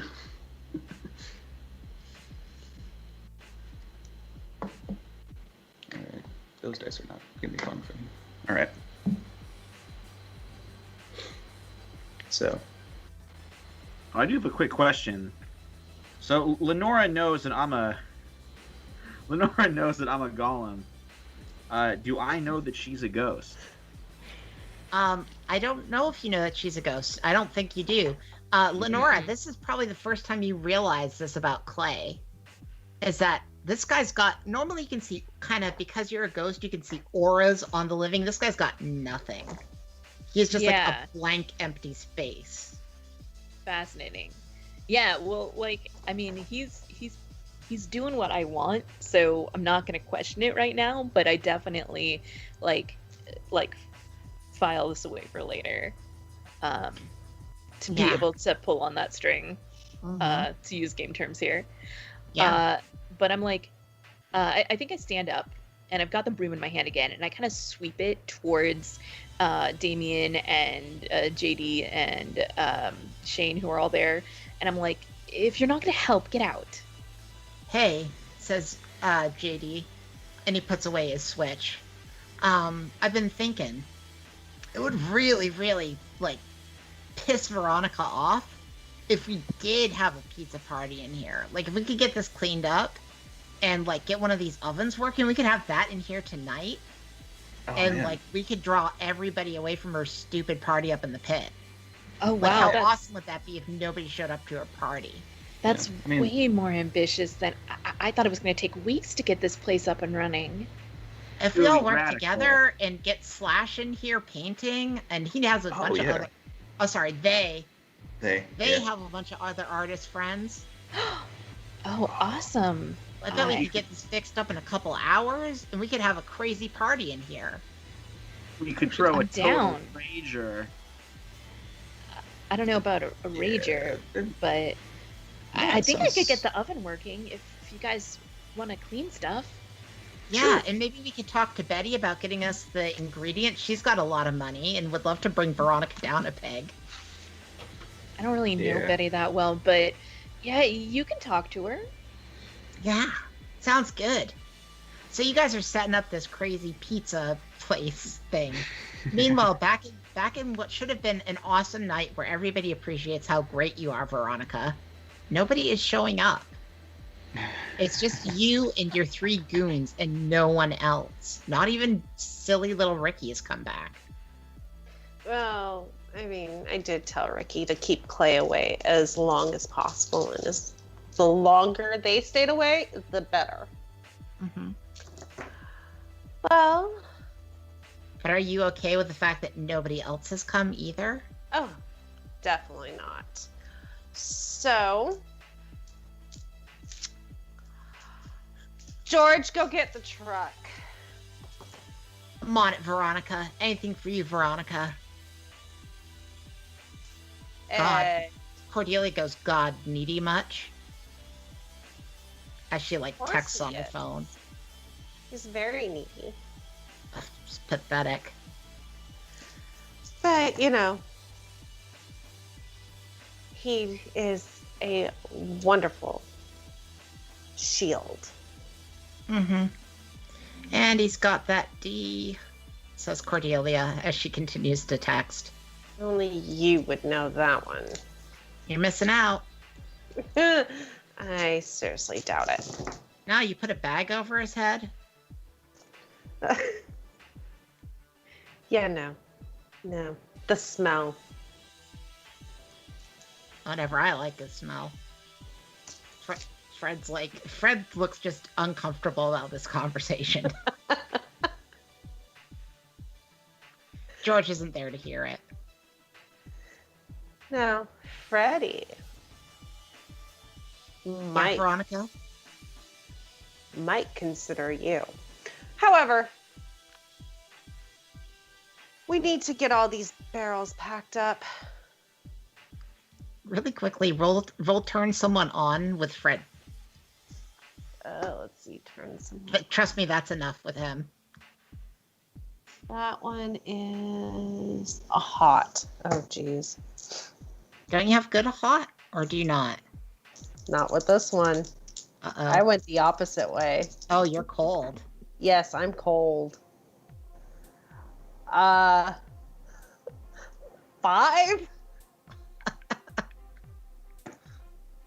I mean, he's definitely not turned on in any conceivable way, but you gain an experience point for it. Yeah, I went with cutthroat and secretive. Gotcha. Yeah. He's like, yeah, I guess. It's like whatever reason he's hanging out with you, it's not because he's attracted to you, I'm saying. And it really doesn't bother me. Hmm. Because I'll flirt with him. Yeah. But he's not good enough anyway. Yeah, nobody's ever good enough for you, Veronica, are they? Says Nope. Cordelia. And then she realizes what she said and is like, I'm sorry, I didn't mean that. It's only the truth. Because no one is good enough for me. And then she starts walking towards the truck as George pulls up. Right. Fred, get those barrels loaded. Okay, Fred is going to get the barrels loaded back onto the truck. And Cordelia's going to keep texting. Because she's always texting.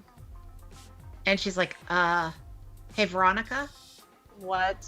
I think I found out why no one's here. Why is that? Because, you know, that new weird kid and the spooky new kid and the skater boys? What about them? They are apparently throwing the most epic party of the decade. Really? Yeah, there's pizza and beer. And video games and skating. Like, everybody's, like, texting about it right now. Like, I'm looking at this TikTok. It looks pretty freaking lit. Huh? It's not epic. She shows you, like, until- a picture of, like, Clay awkwardly flossing. What about the truffle shuffle? Yeah. No, it's not epic until I get there. Let's go. Okay. And they all load onto the pickup truck and drive to the party. Meanwhile, you guys are having, like, the time of your life and unlives and not a life at all at this party, which is under full swing, and everybody's attributing it to Lenore. Which, how does that make you feel, Lenore? Are you okay with that amount of spotlight, or are you super uncomfortable? No, I'm super uncomfortable. I think that I keep trying to like push it off at like no, this was this was JD's idea. I I don't even know anybody here, and like I keep trying to disappear into the back, and I feel like someone just keeps pulling me out again. Yeah, Archie is like, don't be modest. Like, this pizza is amazing. I didn't even make that pizza. Betty made the pizza. You know that. Oh yeah, I guess I kind of thought you made it too. Well, I mean, I was in the kitchen, but Yeah, Look, no. I just have keys to this place. I didn't hardly do any of this. I mean, you had keys and you knew how to get the oven back up and running. You shouldn't be so modest.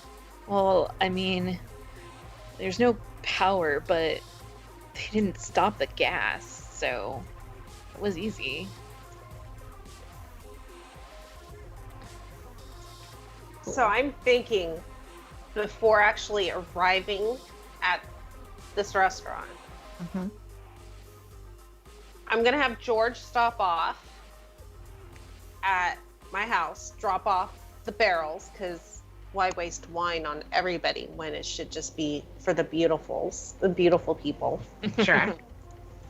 And then I'm going to raid the Rent's liquor cabinet for all their hard liquor. Oh, bringing some hard liquor to the party. Oh, Are you gonna yeah. make, like, Jello shots?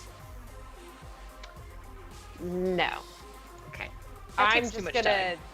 I'm just thinking. I'm gonna grab a cooler. We're gonna grab a bunch of fruit, throw it in there, and just start making jungle juice. Nice. Okay, Also, since there's no power, like the entire pizza party is lit with candles. nice. It's like a goth Nice. pizza party. Yes. Um, Damien, you hear a voice in your head. Mm-hmm. Hey, there are a lot of candles around. And Can you do me a favor? I'm guessing I have no choice in. I mean, you can resist if you want to. I'm not your boss. I'm more like a very good friend, you know? But I can give you a lot more power if you do favors for me. What did you have in mind? Well, I want you to take some of those candles and arrange them in a very specific pattern. And you get the pattern projected into your head. You put them in that pattern, and that gives me a way to influence the world you live in a little bit more. The last time I tried to do it, it caused a bunch of disasters in a mine, but this isn't a mine exactly, is it?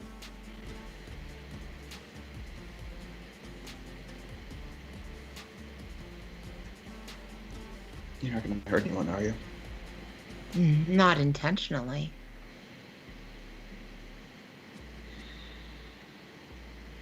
But there's a lot of energy happening. The last time I tried to channel the energy of people at work, I do not think that this was the right kind of energy. I think that this sort of teenage energy, this teen spirit, if you will, I can smell it. Arrange the candles in a certain order. I can channel some of it to myself and bring myself into your world. And that is your infernal master trying to pull a string on you. Okay. If you do what they want, you will gain an experience point. Okay. If you do not do what they want, you will get a condition. Gotcha.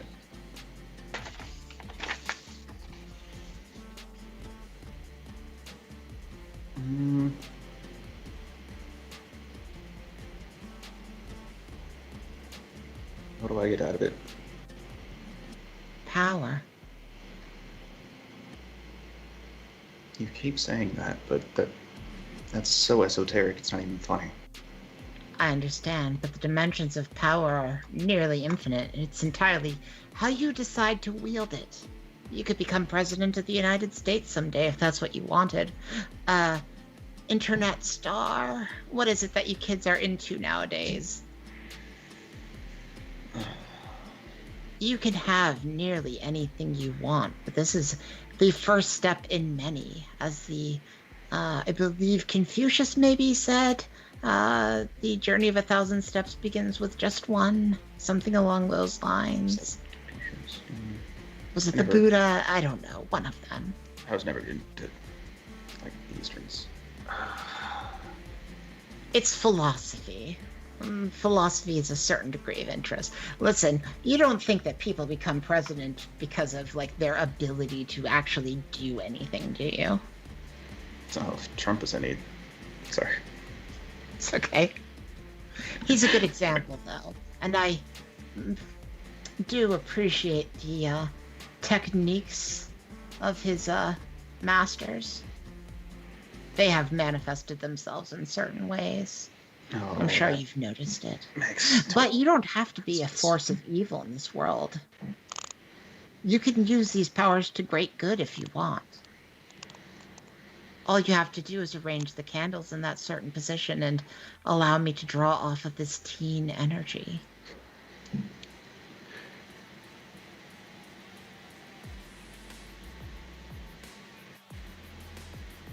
Only a little. This will be a small taste. I promise I will not hurt them. They'll barely notice anything is gone.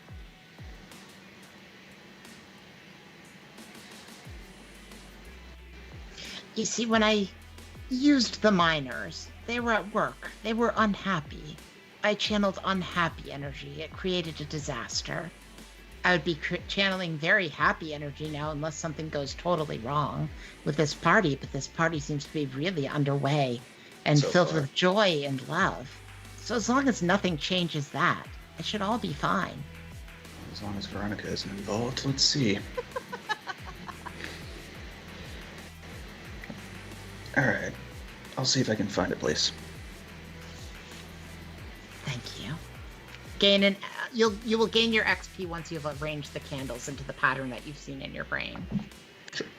So I will, like, find a semi-secluded area so that it doesn't look like I'm doing weird shit in front of everybody. Sure.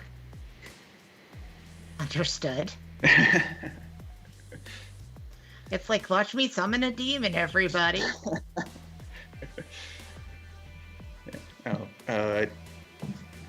I'm thinking of him as more of like an eldritch being, he's called himself Shield. Shield? Shield, S-H-E-L-E. S-H-E-L-E. Got it. Yes. I'll make a note of the fact that that's what they're called. Mm-hmm. So Shield is asking you to do this for them. Mm-hmm. Now, what was it that you took for your moves and your bargains again? So the moves are obviously the Soul Debt and Can't Save Myself, and then the bargains are Power Flows Through You and Uncanny Voices. Gotcha. Okay, so you can give your dark power a lot of strings. So yeah, it's not bad that they burned through that first one with you. Yeah. Yes. Got it. Okay, but you got XP once you do this candle trick. Yep. Unfortunately, because you decide to do this in a secluded area, you do not notice the arrival of Veronica. All right. Veronica comes tearing into the party like she's the one that started it. Of course. How do you want to enter this decrepit pizza place? Gonna have Fred and George go in front, basically burst through the doors, and then I'm just going to walk in my most awesome party outfit as possible. Mm-hmm. Lots of dark, all black, of course. And then Cornelia brings up the rear. Okay. Cordelia, as usual, is just texting like crazy. No, of course. A lot of it is about you. She runs your social media accounts. Because I don't have time for that. No, that's a waste of time. It's super boring. Fred does your homework. She runs your social media accounts, you know. George is your shield. And you sweep into the party. Clay, oh my gosh, look who it is. It's Veronica. Maybe you should show off to her. I absolutely should. So I will. Not sure if my moves really apply to this. Might be a keep your cool or something. I want to find like the people who are dancing and do like exact copies of every dance move they do. Nice. Let's see. What are your moves that you have again? Well, I Like- any conditions so far. Yeah. The next one is when if I screw this up, I'll get a condition. Okay. So it's the try netter harder next time. Yeah. Okay. Yeah. Now this That makes a lot of sense. So, let's have you do a keep your cool to try to be a cool dancer. All right, sounds good. If you fail, you get an XP and a condition, and your move goes into effect. Yeah. All right, so keep This your is so cool. weird. It's like you're rolling to fail. Well, I mean, if I succeed, I'll be happy too, because then I'll have pulled off some sweet dance moves. Right? Okay, -1. All right. Well, that's a good news. That's a fail with a 6. Okay. So you tried desperately to do your show off moves, but for some reason you've decided to do the dance from Michael Jackson's Thriller. and it's a Billie Eilish song playing, it's super awkward. So you're like out there doing this Mm-hmm. while it's like, I'm the bad guy in the background. That's as much as I can do of that song. Otherwise, we have to pay for it. At any rate, it's super embarrassing. You can pick up the condition Dorcas Malorcas. Oh boy. All right. Well, now I got to act like that. Yeah, when people start laughing and calling me the Dorcas Malorcas. What was it again? Oh, I just, because like everything you learned was from like 80s movies, I want to use like a very 80s term for a dork. So Oh, Dorcas totally. Malorcas. I mean, I will take your word for it. I was not there. I remember Dorcas for sure. Yeah, there was Dorcas Malorcas. I don't know what Malorcas meant, but you'd hear it. You And add it to Dorcas to make it worse. Yeah. I You didn't hear the hear- Dorcas Malorcas. Yeah, I don't remember the Dorcas Malorcas, but you know, I'm sure Um, this stuff I do. Clay would have picked I up. remember Dorcas. Yeah. Oh look, we both have cats that their ears are popping up like just barely into the camera view. You I picked up love it. Dorcas not- Malorcas. She's not purring into the microphone anymore, so that's nice. This one What do you- doesn't really purr very loud. So, Veronica, you see this new kid making a darn fool of himself out on the dance floor. I'm just going to ignore him and try and get everybody some of my famous jungle juice. Okay, and once people realize that you're serving hard liquor, they're done with their PBRs and stuff, and they're coming over and they're like, you know how to be popular, Veronica, and that's giving people, drugs, or alcohol in this case. Oh man, if the crowd is doing it, I'm doing it. Okay. God, this freaking Dorcas Malorcas trying to be cool drinking the jungle juice. I bet you not have ever had jungle juice, dork. Oh, just wait until he's had just one sip. I'm sure he'll be even more entertainment for us for the evening. Yeah. That's not true. I can drink amazing amounts of liquor and various alcoholic beverages and Prove still it. keep my cool. I Prove can it. drink various amounts of liquor. Blah, blah, blah, duh. Fred, Yes, exactly. Just like you said. Fred, the new guy here. He's just agreed to slam 5 red cups of the jungle juice. Oh, I That's guess right. you're I'm gonna slam all those cups. okay. So you're gonna slam 5 cups of the jungle juice. Yes. All right. And because I'm doing it in a dorky way, Uh-huh. I'm gonna use my try harder. Or wait, no, I'm gonna use my blank canvas. Okay. I'm using this condition to alter my sense of self. So I get to cross it off and add +1 to the roll. Okay. Oh, I guess it gives me a +2 because I have the try harder next time. Yeah. Or well, do you think this is embodying my Dorcas Malorcas condition? I mean, it seems like you're trying to get rid of your Dorcas Malorcas condition more than like embody it. Okay. Like So in that if you fail at this, I'd say you embodied your Dorcas Malorcas condition. Oh boy. All right. Well, in that case, I'm gonna use the try harder next time to give myself a +1 for this. Okay. I'm trying to figure out what specifically you're trying to roll here. Honestly, I'm gonna treat this as a lash out physically, because you're lashing out physically at yourself. If that makes sense. Like, because drinking this much alcohol when your body isn't quite together could do ridiculous amounts of harms to yourself, and you're being super volatile, even if you don't understand that. Sounds good. Okay, my volatile is a +2, and with the +1, it's a +3. Okay.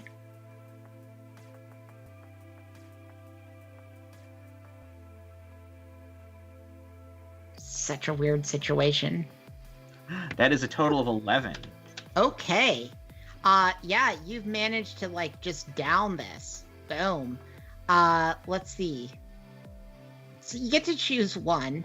Do you want to say that you've learned something about your true nature? Or do you want to say that somehow I will give you the opportunity of purposely triggering your darkest self, if you would like. Okay, maybe it's like I trigger the darkest self because I realized that actually the alcohol has zero effect. It's just like clay in there. Okay. I'm just pouring booze into a container. There's nothing to absorb it, so I cannot get drunk. It's just like liquid. So what is your darkest self, Michael? Your body is a prison. You don't belong inside of it. You need to put it in harm's way and make it suffer, just like it's made you suffer. There's got to be a way to cut yourself out of it. You need to meet your makers and hold them accountable for what they've done to you. To escape your darkest self, you must come to see how someone else feels more trapped than you do. Nice. So you have managed to put yourself into an existential crisis. I know. I'll be like, what? I chugged. People said chug, chug, chug, and yet nothing fun happened. You have removed the Dorcas Malorcas condition because you just chugged 5 things of jungle juice and had no adverse reaction whatsoever. And so people now think you are a party god. And you are raised on the shoulders of various partiers, and they're like, party god, party god. And at that point, the ceremony is complete for the candles. And the room where you were doing this blows open. Like the door just blows off. And a figure steps out of the room and goes, he is not the party god, for I am the god of parties, and you all shall suffer. That's where we're going to leave this one off. That's the perfect ending. Oh shit, what have I done? Ooh, cliffhangers! So, tune in next week for part 2 of I Was a Teenage Monsterhearts, The party god. where the party god has arisen. Oh god. Woo! Might it be called Smells Like Teen Spirits? Probably. Whoa. Kat, that was amazing. Thank you. I Yes, hope you it all was had fun. so much fun. I enjoyed bringing out my inner mean girl. I was never a mean girl in high school, I swear to God. Originally, I thought that it was going to be Veronica's energy funneling this thing, but then when Michael had like the chug chug chug and like had no adverse reaction, and everybody thinks he's a party god now, I'm And like, see, I was not Obvious. expecting that. yeah, obviously great. that's going to bring up the party god. That was a little twist there for y'all. Oh jeez. So instead of it being this horrible mean girls monsters, you have brought the party god into this earth. What have you done? What have you done? That's gonna be good, dude. I don't I'm think this is what Damien was expecting either. No. Like, that's the great thing about a game like Monsterhearts is it is a conversation, and wherever the conversation leads is where it leads. So it's like you have to do so much improv, but it's like so rewarding when it's like, oh, I know how this all ties together right now. You've brought the party god into this world. well. The cool thing is we have a whole nother episode of the party god being in this world. I'm looking forward to Holy it. crap! Oh yes. Let's keep this going, guys, because this is amazing. So, thanks, guys. Seriously, Kat, thanks for doing this yet again, running one of these adventures that just takes us into the mind of, well, not all the way into your mind, thank goodness, but at least We gives went us a there on one taste. show, we'll never do it again. Yeah, it'll give us a little taste of what's in there. And thank you so much, Kelso, for being here. Christina, thanks for revisiting and hang out with Time to Tabletop again. As again, you're always invited, super open invite to be in anything that we do. So we're going to go ahead and call it a night, and then we will see everyone next Tuesday. But as we always do, we always say, until then, pull up a chair and make Make time time to tabletop. All right, guys. Do it, We need to models. work on our coordination there. No, it's better when It's fine. it's all over the place. That's the key, Happens. because we're Oh, all exactly. crazy. All right. See you soon, everyone.